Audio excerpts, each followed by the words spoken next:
Hi friends, आज मैं आपके सामने एक नया वीडियो लेकर आया हूं और ये वीडियो है जो आपको हेल्प करेगा ये डिसाइड करने में कि आपको पेट्रोल की गाड़ी लेनी है या डीजल की गाड़ी लेनी है। मेरे चैनल पे जो सबसे ज़्यादा क्वेश्चंस लोगों ने पूछे हैं वो यही पूछे हैं कि डीजल गाड़ी लेनी चाहिए या पेट्रोल गाड़ी लेनी चाहिए।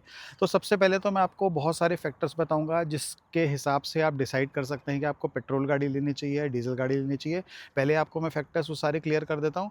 उसके बाद जब हम आएँगे इस गाड़ी के ऊपर, तो इस गाड़ी के ऊपर मैं आपको बताऊँगा कि ये डीज़ल में कब लेनी चाहिए, पेट्रोल में कब लेनी चाहिए। तो फ्रेंड्स, जो सबसे पहला फैक्टर होता है ना पेट्रोल और डीज़ल गाड़ी का डिफरेंशिएट करने के लिए, वो होता है परफॉर्मेंस का। जो पेट्रोल गाड़ियाँ होती हैं, उनकी परफॉर्मेंस बहुत अच्छी होती है क्योंकि उसमें एक्सेलरेशन बहुत स्मूथ होता है, उसमें ज़्यादा वाइब्रेशन नहीं होती, गाड़ी की ड्राइव बहुत स्मूथ रहती है। और जो डीज़ल गाड़ियाँ होती हैं, वो बनी होती हैं टॉर्क के लिए, उसमें पावर ज़्यादा होती है, तो उसमें आपको वाइब्रेशन भी ज़्यादा मिलेगी और टॉर्क ज़्यादा मिलेगा। तो जनरल एग्जांपल जैसे मैं दूँ, जैसे आपको बहुत बहुत आपको स्मूथ ड्राइव चाहिए है, बिल्कुल आपकी गाड़ी ऐसी है कि प्यार से एक्सेलरेट कर रही है, डीएक्सेलरेट कर रही है, तो उस केस में आप नॉर्मल आप कोई भी पेट्रोल गाड़ी आप ले सकते हैं। लेकिन जब डीज़ल की बारी आती है, डीज़ल का मतलब ये है पावर आपको चाहिए। जैसे कि आप देखते हैं कि ट्रक्स वगैरह जो होते हैं, जो हेवी व्हीकल्स होते हैं, वो सारे डीज़ल के ही होते हैं क्योंकि उनको पावर चाहिए होती है। जैसे ट्रैक्टर होता है, बहुत पावर होती है, उसमें टॉर्क ज़्यादा होता है। तो जब आपको पावरफुल गाड़ी चाहिए, आपको ऑफ रोडिंग करनी है, देखो ऑफ रोडिंग में क्या होता है कि आपकी जान बहुत लगती है गाड़ी में। जैसे गाड़ी कहीं पत्थरों के बीच में फँस गई, चढ़ाई में आपको चढ़ानी है, कहीं से निकालना है, तब आपको इंस्टेंट पावर की ज़रूरत पड़ती है। वो टॉर्क आपको जो है वो आपको डीज़ल गाड़ी ही दे सकती है। आपको कोई सामान ढोना है या बहुत हेवी आपको व्हीकल में सामान लोड करके ले जाना है, तब आपको डीज़ल चाहिए। पेट्रोल होता है बहुत स्मूथ गाड़ी चलाने के लिए, बहुत सिंपल सिंपल एक्सेलरेशन के लिए। और जो डीज़ल गाड़ियाँ होती हैं उनमें लो गियर्स पे बहुत ज़्यादा पावर होती है। तो सबसे पहले तो ये परफॉर्मेंस में ये फैक्टर आ जाता है कि आपको गाड़ी जो है आपको बहुत ज़्यादा हेवी सामान ढोने के लिए चाहिए, बहुत पावरफुल ऑफ रोडिंग के लिए चाहिए, या आपको बहुत स्मूथ और प्यार से चलाने के लिए चाहिए, तो उसमें आ जाता है हमारा परफॉर्मेंस। पेट्रोल गाड़ी जो होती है बहुत क्वाइट होती है, शांत चलती है और बहुत रिस्पॉन्सिव होती है, आपको इंस्टेंट रिस्पॉन्स मिलता है। लेकिन जो डीज़ल गाड़ियाँ होती हैं उसमें शोर ज़्यादा होता है और क्या कहते हैं, उसका जो इंजन है इतना रिस्पॉन्सिव नहीं होता, बस उसमें पावर ज़्यादा होती है, वो आपको लो आरपीएम्स में ही मिलती है। अगर हम फ्यूल कॉस्ट की बात करें तो पेट्रोल जो है हमेशा डीज़ल से महंगा रहता है। और अगर आपकी रनिंग बहुत ज़्यादा रहती है तो फिर डीज़ल बेटर रहता है फ्यूल कॉस्ट वाइज।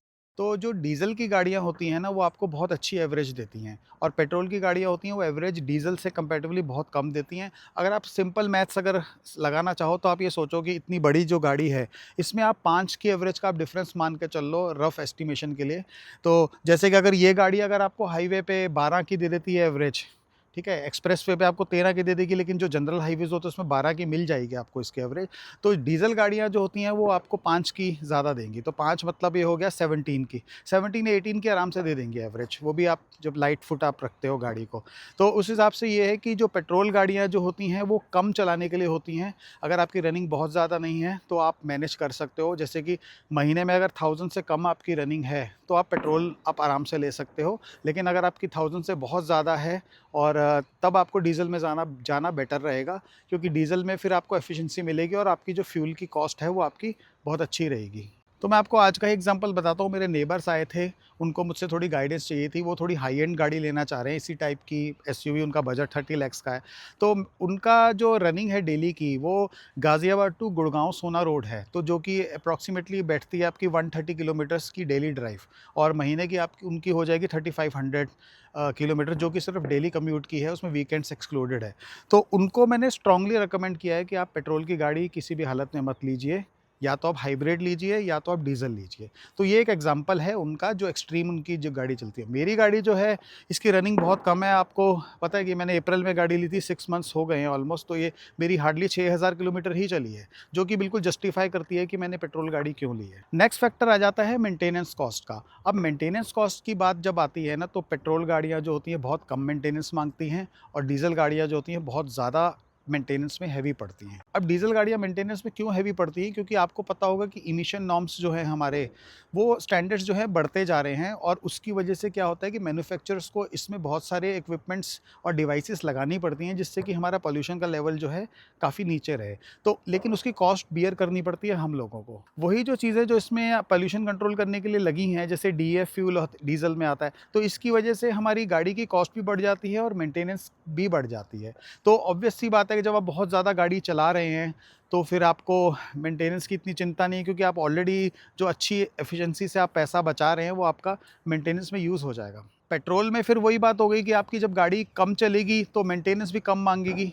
तो वैसे भी मेंटेनेंस अगर आप दोनों की किलोमीटर्स के हिसाब से कंपेयर करेंगे, 10,000 पे और पेट्रोल की और 10,000 पे डीजल की, तो डीजल में ज़्यादा ही कॉस्ट आती है मेंटेनेंस की। बाकी हम इंश्योरेंस के ऊपर अगर आ जाते हैं, तो पेट्रोल कार्स का इंश्योरेंस जो होता है कंपैरेटिवली डीजल से काफ़ी कम होता है, क्योंकि डीजल गाड़ियों में ज़्यादा चीज़ें होती हैं मेंटेन करने के लिए, तो उसकी जो इंश्योरेंस होती है वो कॉस्ट ज़्यादा ही रहती है। नेक्स्ट पॉइंट आ जाता है डेप्रिसिएशन अमाउंट का।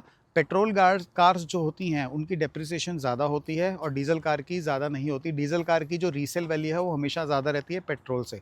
लेकिन अभी जैसा वो ट्रेंड आ गया है ना कि आप पेट्रोल कार्स को आप 15 ईयर्स तक रख सकते हो और जो डीजल कार्स हैं उनको आप 10 ईयर्स तक रख सकते हो, तो इस हिसाब से देखोगे तो कहीं ना कहीं ये चीज़ें बैलेंस हो जाती हैं आपस में। पेट्रोल कार को आप 6-7 साल के बाद भी अगर बेचने जाओगे तो जो खरीदने वाला है उसको पता है कि इतना ही मैं और चला सकता हूँ, 6-7 साल और चला सकता हूँ। लेकिन डीजल कार अगर आप बेचने जाओगे 6-7 साल के बाद, तो सामने वाले को ये पता है कि ये गाड़ी 3 साल ही और मैं चला सकता हूँ दिल्ली एनसीआर में। तो अभी क्या हो रहा है कि आगे जाके आने वाले टाइम में दूसरी स्टेट्स में भी ये चीज़ अप्लाई होने वाली है कि 10 साल का रूल नेबरिंग स्टेट्स में लगने वाला है, जिसकी वजह से क्या है कि डीजल गाड़ी की जो रीसेल वैल्यू है वो ऑलमोस्ट पेट्रोल के बराबर आने वाली है। अगर 15-15 साल की बात करते हैं कि 15 साल पेट्रोल 15 साल डीजल दोनों सेम रहती हैं, तो डीजल की रीसेल वैल्यू हमेशा ज़्यादा रहती है। तो डीजल की वैल्यू इसलिए ज़्यादा भी रहती है क्योंकि डीजल की लाइफ ज़्यादा होती है इंजन्स की। तो मैं आपको नेक्स्ट पॉइंट में कवर करता हूँ।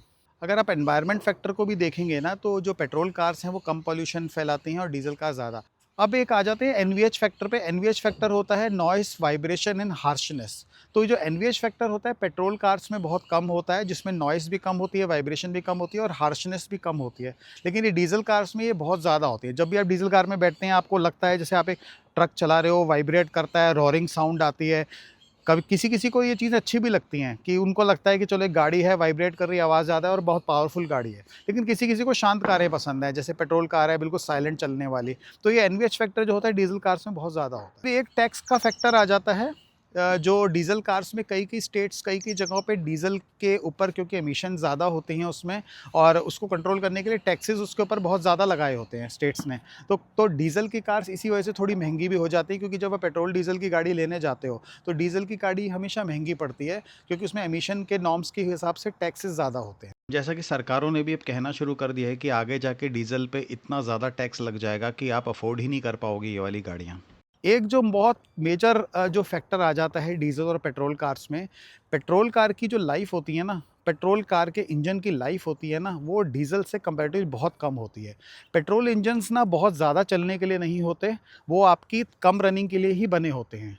और डीजल के जो इंजन्स होते हैं वो बहुत ज़्यादा रनिंग और बहुत हार्श यूसेज के लिए बने होते हैं। इसीलिए जैसे हम कहते हैं ना कमर्शियल गाड़ियों में डीजल क्यों लगता है, इसीलिए लगता है क्योंकि एक तो उसकी रनिंग कॉस्ट कम रहती है और वो सालों तक आप देखोगे ना टोयोटा की जैसे गाड़ियाँ आती हैं इनोवा वगैरह, 2-2, 3-3, 4-4 लाख किलोमीटर चल जाती हैं वो। उनका जैसे कहते हैं ना चक्का घूम गया, वो होता रहता है। पेट्रोल कार्स में ऐसा नहीं होता, उनके इंजन की लाइफ ही बहुत कम होती है। तो अगर आप गाड़ी को घर पे सजा के रख रहे हो, साल की 12,000 किलोमीटर चल रही है कार, तो आप देखोगे कितने साल लगेंगे उसको 1 लाख पहुँचने में। अब एक और इम्पॉर्टेंट फैक्टर आ जाता है लो टेम्परेचर का। तो जब आप हिल स्टेशन पे जाते हैं जहाँ टेम्परेचर माइनस में चला जाता है, वहाँ पे आपने देखा होगा कि डीजल गाड़ी जब आप स्टार्ट करते हैं तो वो स्टार्ट नहीं होती, क्योंकि डीजल जम जाता है। और पेट्रोल कार में ये होता है कि जब भी आप लो टेम्परेचर में गाड़ी स्टार्ट करेंगे, गाड़ी स्टार्ट भी होगी और गोली बन के भागेगी भी। अब हम आ जाते हैं इस गाड़ी के ऊपर, जो कि है Scorpio N petrol versus diesel. ठीक है, सिंपल हिसाब है।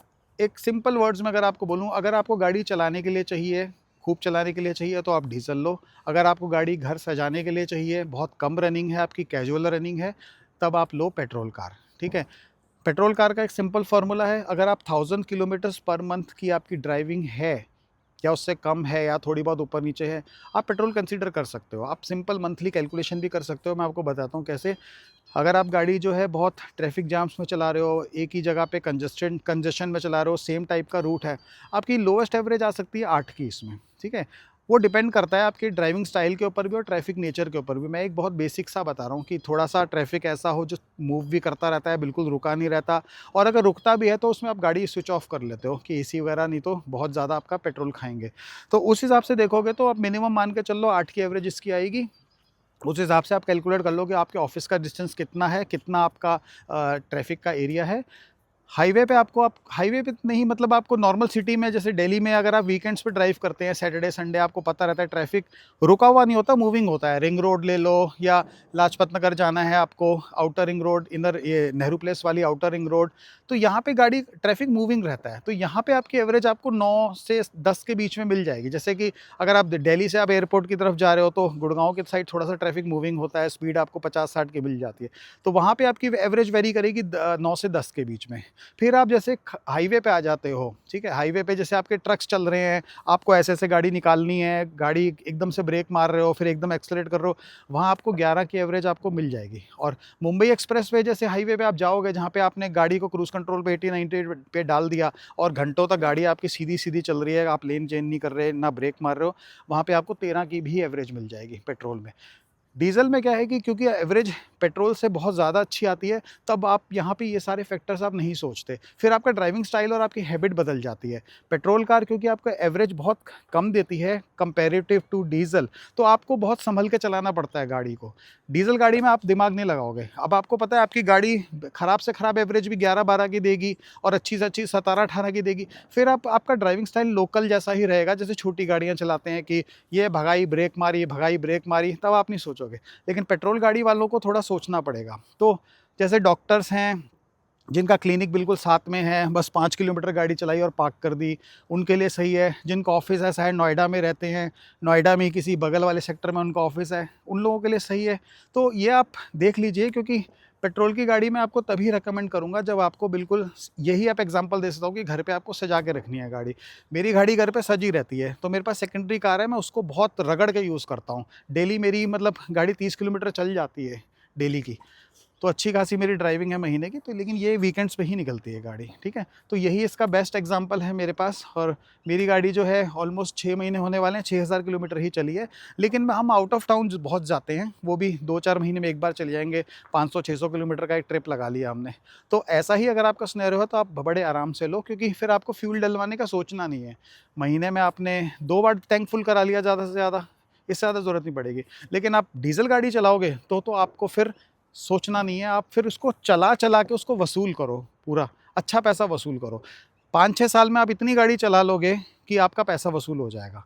तो फ्रेंड्स, ओवरऑल अगर हाई लेवल पे बोला जाए तो आई थिंक जब हम बड़ी गाड़ियाँ लेते हैं, बहुत भारी भरकम गाड़ियाँ लेते हैं, तो पेट्रोल के लिए थोड़ा सा हमें सोचना पड़ता है। और आप अगर सोचते हैं, कंसर्न रखते हैं, तो आप बिल्कुल करेक्ट हैं, इसमें कोई गलत नहीं है। क्योंकि देखो, at the end of the day हर किसी को अपने पैसे बचाने हैं। आप इतना बड़ा बीस्ट ले आओ और आप उसको चलाने में अगर आपको लगे कि नहीं मैं अफोर्ड नहीं कर पा रहा, तो फिर आपका मज़ा किरकिरा हो जाएगा।